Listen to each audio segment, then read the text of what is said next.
Hi, it's Kate at the Sober School, and over the past few days, I have been thinking about all the things I've shared about the benefits of going alcohol free.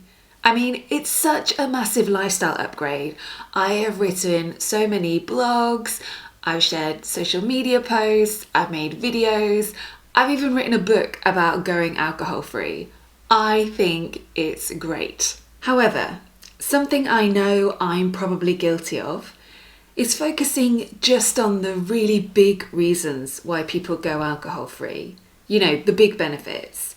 Things like waking up without a hangover, having less anxiety, having more energy, feeling proud, looking better. Those are probably the big 5 things that I end up talking about the most, and which other people will probably tell you about if you ask them why they quit. But when you focus on the big benefits, it's easy to overlook the many other little things that make sobriety great. In fact, sometimes I think it's the silly things or the super specific stuff that matters just as much, if not more.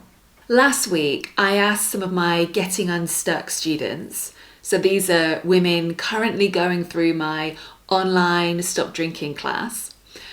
I asked them why they were pleased to be sober that day. And I think I asked this question on Monday or Tuesday. It wasn't a special day, it was just a dead ordinary day. And I wanted to know why they were grateful to be sober that day.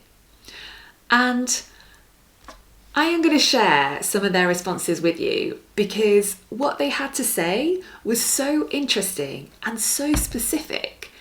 This is what really got me thinking about how it's the little things that matter. So let me tell you what they had to say. Erin said, "Because I'm sober, I got up early enough to have coffee with my husband in the sun before the kids woke up." Ash said, "Because I'm not drinking, I got to work early and had time to respond to emails and sip my coffee feeling very clear-headed." Christina wrote, "Because I'm sober, I sat on an interviewing committee via video link today for 4 hours and I felt alert and engaged with no lingering headaches." Melissa said, "Because I'm hangover free, I was able to calmly help my 8-year-old daughter with her schoolwork. We did several hours and I didn't lose my cool." Carla wrote, "Because I'm sober, I enjoyed my breakfast, prepared myself a nice pack-up lunch, and I drove to work feeling ready for the day." Laura said, "I woke up early to go to the grocery store when it is less crowded and when the shelves are still stocked." Monica says, "Because I'm sober, I didn't feel like falling asleep at 2 o'clock this afternoon." And Jane said, "Because I'm not exhausted and hungover, I spontaneously said yes to a friend who invited me for an after-work walk together." Now, I don't know about you, but I absolutely love that stuff. And I wanted to share it with you because I know it's not super sexy. It's not, "Oh my God, I can't believe that. That's so amazing and out of this world" type of transformation stuff. No, what I've read out to you is just normal life. But it's normal life with the upgrade of being hangover free and alcohol free. And in that upgrade space, there is room for so many small but really special things. This reminds me of that quote that says, "Enjoy the little things in life because one day you'll look back and realise that they were the big things." That's how I feel about the stuff I just read out. Life is about the little moments, and the small everyday stuff really matters. So here's a suggestion for you. If you were thinking about taking a proper break from drinking, why not put a reminder on your phone to prompt you to write down one thing every day about why you love being alcohol free. It only needs to be one thing, and that one thing can be as small or as silly or as specific as you like. It doesn't matter. This is your life and you know what's important to you. Then, at the end of your break, you are going to have a great list to look back on. If you take a break for 6 weeks, which is what I recommend, at the end of that, you'll have 42 different things on your list. And that is great data to look back on and reflect on as you decide what you want to do next and whether you want to go back to drinking or continue with alcohol-free living.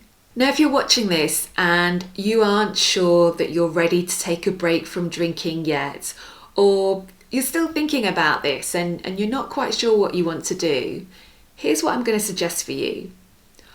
On the days that you don't drink, go ahead and write down something on that list I mentioned. Add something to it about why you love being alcohol-free. Start building that list. But on the days that you do drink, I'm going to recommend you start a separate list and you write down each time something that you love about drinking. Now, the reason I'm suggesting that is because when we start thinking about going alcohol-free or changing our drinking or taking a break, we can get all up in our head and overwhelmed and panicked about all the things we think we're going to miss out on and lose and feel deprived about. When it's in our head, it can feel like so much stuff. But what I think you might find if you start this list of things you love about drinking is that you quite quickly realise that there aren't hundreds of things you love about drinking or tens of things. In fact, it's probably the same 2 or 3 things over and over again. So I think it's really important to get this stuff out of your head and onto paper because it seems much more manageable when it's down in black and white. And when you've got a record of this stuff, what you might find is that how you feel about it changes. Perhaps over time you realise that actually I don't love that stuff. That isn't quite as important as I thought. Or you might realise that the benefits you feel you're getting from drinking, you can also get elsewhere.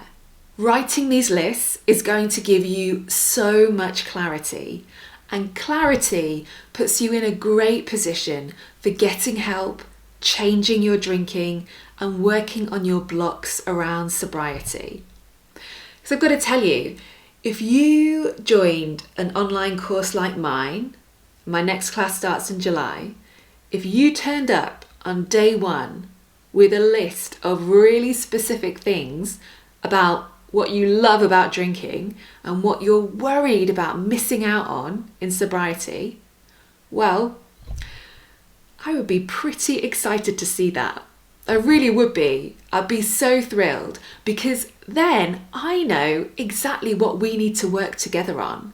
And I would be able to help you change that thinking around and look at it differently and reframe all of that to break through those so-called benefits that you think you're getting from drinking.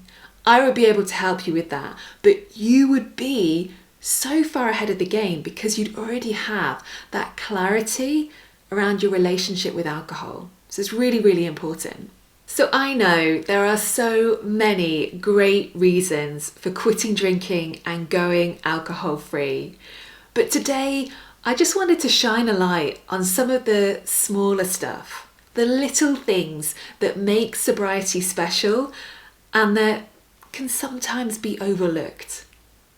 So I'd love to hear from you now. What do you love about being alcohol-free? What's your little thing or the small stuff, the specific stuff, the silly things that only you have on your list?